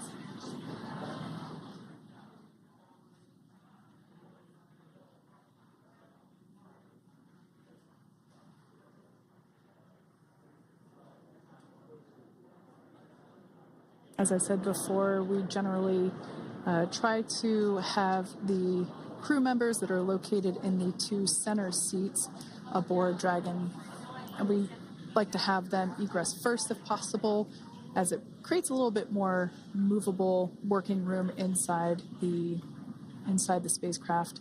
There is a recovery crew member inside that is helping all of our Crew 9 crew egress or exit from the spacecraft.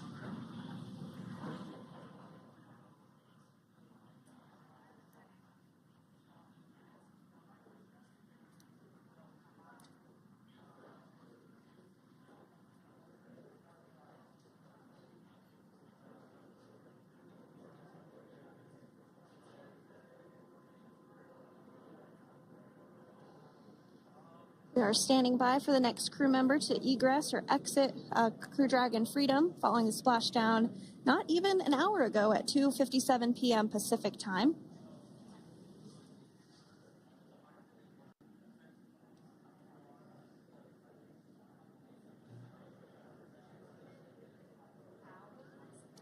Really have the recovery operations down pretty quick at this point.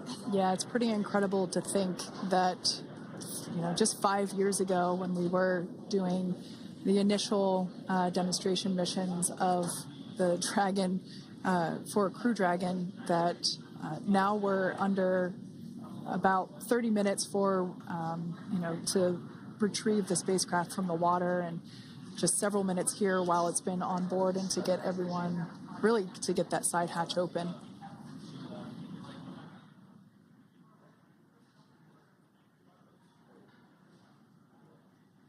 For those of you that have just recently joined, the Dragon had an on-time splashdown. Oh, it looks like we're getting our next crew member here. That is none other than Sunny Williams. Big smile, big waves. She, like her other crew members, now will be assisted onto the mobility aid.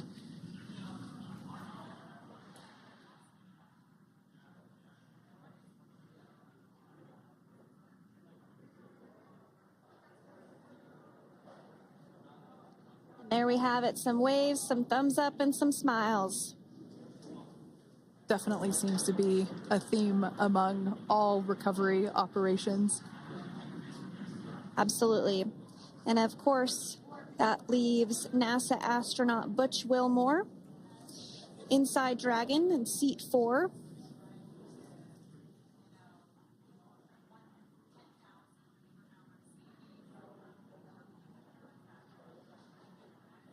We're getting some views of him now as he egresses or exits the spacecraft.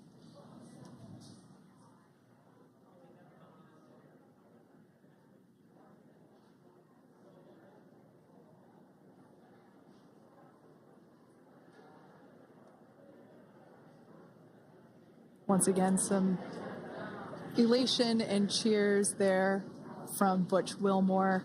As we mentioned before, returning to Earth coming from a microgravity environment can wreak havoc on the body. So it is customary and just standard procedure for all of our long-term space residents to get assistance once they are back on board the recovery vessel.